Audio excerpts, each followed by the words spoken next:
Assalamualaikum warahmatullahi wabarakatuh. Bapak Ibu yang kami hormati, perkenalkan saya Revi Gamahata Novika dari Program Studi Kebidanan Fakultas Kedokteran Universitas 11 Maret.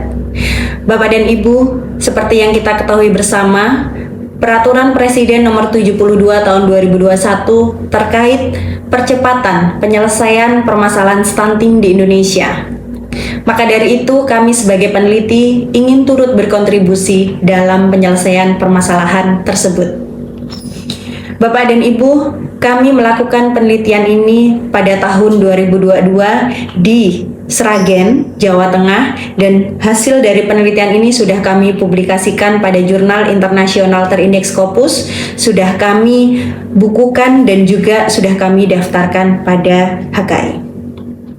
Bapak Ibu yang kami hormati, seperti yang kita ketahui bersama terkait dengan visi misi pemerintah Jawa Tengah, yang misinya salah satunya adalah meningkatkan layanan dasar yang inklusif untuk mewujudkan sumber daya manusia yang mandiri, kompetitif, dan berwawasan global. Kami melihat di situ ada potensi yang harus kita gali lebih dalam, yaitu kalau kita lihat anak-anak dengan kondisi stunting ini, mereka memiliki kondisi serabut saraf otak yang berbeda dengan anak-anak yang normal. Hal ini akan berdampak pada kemampuan kognitifnya di masa depan, sehingga akan berkaitan dengan sumber daya manusia Indonesia di masa depan. Oleh karena itu, penelitian ini mencoba memberikan solusi berupa intervensi spesifik, yaitu protein yang berasal dari hewani, lebih spesifik lagi adalah dari sapi dengan genetik alel 2. Harapannya hasil penelitian ini akan mendukung sumber daya manusia Indonesia yang lebih kompetitif ke depannya, karena manusia Indonesia sejak dini tidak mengalami gangguan kognitif yang dikarenakan oleh permasalahan gizi. Bapak dan Ibu, jika SDM kita menjadi SDM yang unggul, maka pembangunan sosial budaya kita juga akan turut terdorong. Pembangunan sosial budaya adalah sebuah upaya kita bersama untuk meningkatkan kualitas hidup masyarakat dengan memperkuat aspek sosial yang salah satunya adalah kesehatan. Kenapa hasil penelitian ini bisa mendukung hal tersebut? Karena Bapak dan Ibu, protein yang berasal dari hewani itu 15-20% akan langsung diserap oleh tubuh. Kalau dari sayuran dan buah-buahan itu 2-4% direct absorb-nya.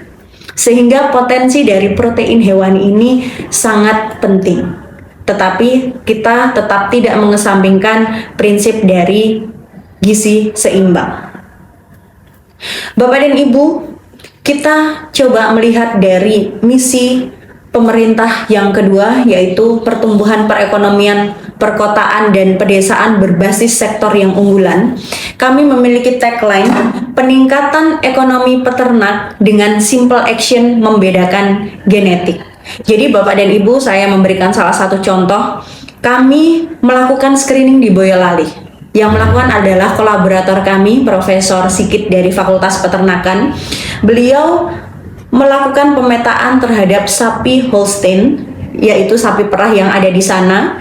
Kemudian ditemukan ada 3 varian genetik, yaitu A1A1, A1A2, dan A2A2. Screening genetik untuk sapi perah Holstein yang menghasilkan A2A2 ini memang nantinya akan memberikan sedikit beban tambahan kepada peternak, yaitu peternak harus sekali seumur hidup sapi melakukan namanya PCR untuk melihat apakah sapinya ini genetik A1 ataukah A2. Namun Bapak dan Ibu, screening ini hanya cukup dilakukan 1 kali. Padahal sapi ini selama masa hidupnya dia akan mengalami 5 kali siklus laktasi. Sehingga jika harga PCR itu 500.000, mereka cukup 100.000 kos yang dibebankan per laktasinya, sehingga tidak memberatkan peternak sapi yang ada di Jawa Tengah. Selain itu, sapi berjenis apapun, misalnya Holstein ini, tidak membutuhkan perbedaan treatment Bapak dan Ibu, termasuk mulai dari pakan, pemeliharaan, dan tempatnya, sehingga tidak akan menyulitkan peternak yang ada di Jawa Tengah. Kemudian, kita melihat terkait dengan iklim investasi yang kondusif, kolaboratif untuk membuka kesempatan kerja untuk masyarakat kita di Jawa Tengah. Bapak dan Ibu, jika melihat pabrik susu di Indonesia, ada beberapa pabrik susu yang besar. Saya sedikit kaget, saya mengira pada saat itu, mohon maaf saya sebutkan Cimory, itu saya kira PT-nya itu bergerak di Jawa Tengah. Ternyata pada saat saya mencari informasi, dia ada di Bogor. Oleh karena itu, bagaimana kondisi pabrik susu di Jawa Tengah ini? Nah, jika kita memiliki pabrik susu di Jawa Tengah dengan skala nasional seperti pabrik susu yang sudah ada, maka di situ akan terjadi kolaborasi yang bagus antara pemerintah, investor, dan peternak lokal, sehingga akan membuka lapangan pekerjaan bagi masyarakat di Jawa Tengah, khususnya di sekitar lokasi pabrik yang didirikan oleh pemerintah. Berdasarkan hasil penelitian kami secara spesifik, hasil penelitian yang pertama misalnya terkait dengan konsumsi susu A2 ini yang kami berikan selama 3 bulan, itu menunjukkan ada peningkatan yang signifikan terhadap berat badan dan tinggi badan, kemudian ada penurunan biomarker inflamasi, kemudian terdapat peningkatan hormon pertumbuhan, dan juga transferin pada tubuh anak stunting ini.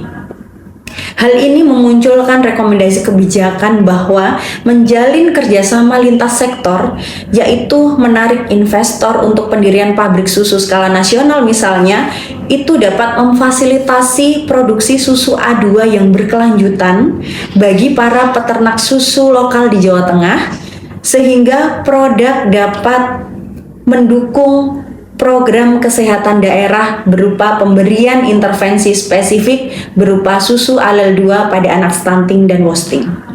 Kemudian, terkait dengan penelitian yang kami melakukan seleksi sapi perah lokal berdasarkan alelnya tadi. Nah, menunjukkan bahwa produksi susu alel 2 ini secara lokal sangat memungkinkan juga, sehingga dalam jangka pendek pemerintah bisa melakukan kerjasama dengan perguruan tinggi atau swasta misalnya untuk melakukan screening genetik pada sapi-sapi dan membuatkan skema finansial untuk bagaimana pembiayaan tes genetik agar kita bisa memetakan mana yang alel 1, mana yang alel 2. Kemudian pemerintah daerah bisa memfasilitasi pelatihan bagi peternak terkait teknologi pengolahan susu dan juga bagaimana pemasarannya.